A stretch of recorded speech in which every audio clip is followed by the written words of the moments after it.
guys, welcome. I'm Robin. I'm so happy that you are here to learn a little bit more about mindfulness. And maybe you already have a pretty good idea of what mindfulness is, but maybe there's some new things that I'm going to shed light on. Or you maybe are here and like, Robin, isn't mindfulness just sitting in meditation and yoga? And while those are great tools to practice mindfulness, mindfulness does not require any meditation, nor does it require yoga. Okay, I'm going to tell you exactly what mindfulness requires, or how you can be more mindful in very simple steps. Okay, so we as human beings think that we are, this is my arm, my shoulders, my head, this is me. But there's actually way more to us. There's like 5 layers to us that I'm going to talk about, and we call them our koshas. And so I have this amazing drawing because I'm really good at a lot of things, but drawing is not one of them. So I have my beautiful little stick figure here, and the purple represents my physical kosha. Okay, and I move through my day and I think, oh, my shoulder hurts, or maybe I even block out my physical kosha. Maybe I just go through, I got to run to the grocery store and I got to help my kids with their homework and I've got to do this and I gotta, and I'm not even aware that there's this physical kosha that I'm probably ignoring. That makes up part of me. Okay. And so mindfulness starts with something as simple as noticing like, I have these, my forehead feels tense. My jaw feels tense. Oh, I haven't like used my muscles and worked out in a while. And little things that we tend to not make time for are absolutely an important part of mindfulness. But mindfulness is so much more than that, because next we have this second layer, our energetic layer. So I use that as the green. The energetic layer is the energy we bring to the world, the energy we bring to ourselves, the flow of energy within ourselves, like the chakras. That's why we talk a lot about the chakras, because this energetic field really controls a lot of how we access not only the physical layer. If our energetic field isn't working really well, our physical field isn't going to work as well. Okay, and it's definitely not going to on the outer koshas that we talk about. So mindfulness is absolutely bringing awareness to, what's my energy like today? How do I feel? Like, what's the vibration I'm sharing with the world? What's the vibration I'm giving to myself? And then we go to a third layer, our emotional layer. And that layer is complicated. That's a layer that a lot of times we don't want to go, because naturally it happens in life. Like, there's some hurt there. There's some walls that we put up. There's some feelings that we're hiding or that we don't want to expose, okay? And so when we are practicing mindfulness, we start to notice, what are those emotions that we're feeling? And could those emotions be causing a blockage on our energetic layer? Absolutely. And then that plays a role on our physical. If our emotional layer is really heavy, our physical kosha is going to feel really heavy. Right? And if our emotional layer feels really happy and joyful and loving, our physical body is probably going to feel really happy, joyful, and loving, and move better. Okay. And then we have our fourth layer, which is our intellectual layer. And maybe sometimes, depending on our job, maybe we spend so much time in that intellectual layer. I know I get caught up in my work often, and that I get so driven by what I'm having to think about, in a video I have to record, and a blog that I have to write, and a social media post, and all these things that's happening in my intellectual layer, that sometimes I'll forget, oh, there's I'm burying this emotion. Maybe this feeling of like, I'm trying so hard and nobody appreciates it. Or maybe I'm forgetting to exercise or do yoga or myofascial release and take care of that physical kosha. So these koshas all relate. And when we practice mindfulness, we can kind of break them down into these layers and think, well, am I spending too much time thinking? Or am I not spending enough time thinking? Am I not integrating? Am I just staying in my physical kosha? I got to work out for 3 hours a day and look amazing, and I'm completely ignoring this intellectual layer. Okay? Mindfulness gives us the opportunity to reflect on it. It doesn't mean we judge it. We just reflect on it and go and notice and say, oh, interesting. I'm spending so much time trying to make my biceps look a certain way that I'm forgetting to notice like how I feel emotionally, or if there's an emotional need that I'm missing, Or am I not using my intellect enough? Am I not challenging my brain and rewiring the energy pathways inside me? Because it's really cool. We have neuroplasticity, meaning we can totally rewire our brain to think sharper, to attract the person we want in our life, the money we want in our life. We have this ability through mindfulness to completely shift what our reality looks like. And then we get to the last layer, the blissful layer, the blissful body. And that's where we're able to integrate all those 4 other layers and let them work in harmony. Let them work with like whatever our highest self is. Okay, and so what happens is let's use my other amazing drawing. Let's bring this way. I have this drawing of, let's say I'm in Seattle and I want to get to Miami. And society has told me that the fastest way to get from Seattle to Miami is straight through Denver, okay? Because that's success. I'm going to have a really well-paying job. I'm going to have a very expensive house. I drive a fancy car. I have all these things that maybe in my head were defined as that's success. That's the most direct way. But the thing is like, I get elevation sickness, which I don't. But let's just say I get elevation and I'm like, I don't want to drive through Denver. I don't like the mountains.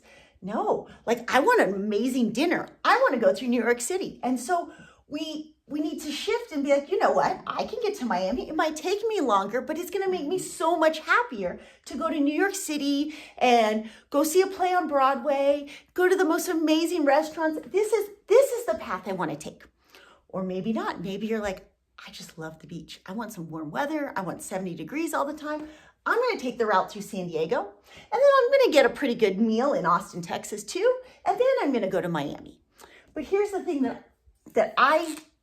where my take comes. All of that's okay too. It's totally okay whether you go through Denver, through San Diego, through Austin, as long as it aligns with the destination.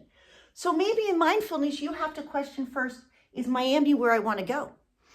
Or maybe you need to question, I can tell you, I've spent 6 years road tripping, and I've spent almost all of my time in this area right here. And I've taken trips where maybe I go through Utah and I zigzag through Utah. And I've taken trips where I go over to Arizona and then I just touch on Utah and then I come back to the coast. Or I've gone just straight up to Glacier National Park and then explored the small spots of Montana. Or I've gone to Wyoming. There are so many routes. 6 years was not enough time. It would take me my entire life to explore all the different potential routes just right there. All the different things I could see. Maybe there's things I want to see twice. The point with mindfulness is that we need to bring harmony. We need to bring alignment to the small things, the little paths, okay? And there's a big reason why we tend to not do that. I'll back this up a little bit. So why we tend to not do that is because of the ego. So all of our life, most of our life, the ego is there to protect us. And it's an amazing tool. It's such a great thing. It's keeping you safe. It's giving you a kind of a foot to stand on in the world. Because without it, we'd be really, really lost. But the problem is it gets too dominating, or we don't pay attention to what it's protecting us from. And so we have this ego that can kind of go 2 different ways. Our ego could absolutely be angry and us not know it, because 95% of what we're thinking is subconscious. We're not even aware of it. The ego's driving us for 95% of the things we do. And the ego's saying, you need to go straight through Denver to Miami. And internally, we're feeling like, okay, this doesn't feel right, but okay, this is what I'm supposed to do. My 5% of my brain's like, yep, I'm going to Miami. And what happens along the way is we start to block off all these other destinations. And along our path, we start to find distractions. Well, okay, I'm going to Denver. I'm going to put on this podcast and pretend like I want to go to Denver. And maybe I'll scroll through social media for a while. And when someone cuts me off, I'm going to blame them because I'm going to be 5 seconds slower to Denver because they had to be in a hurry. And I'm going to defend when I'm driving too slow and someone's honking on me or I change lanes incorrectly.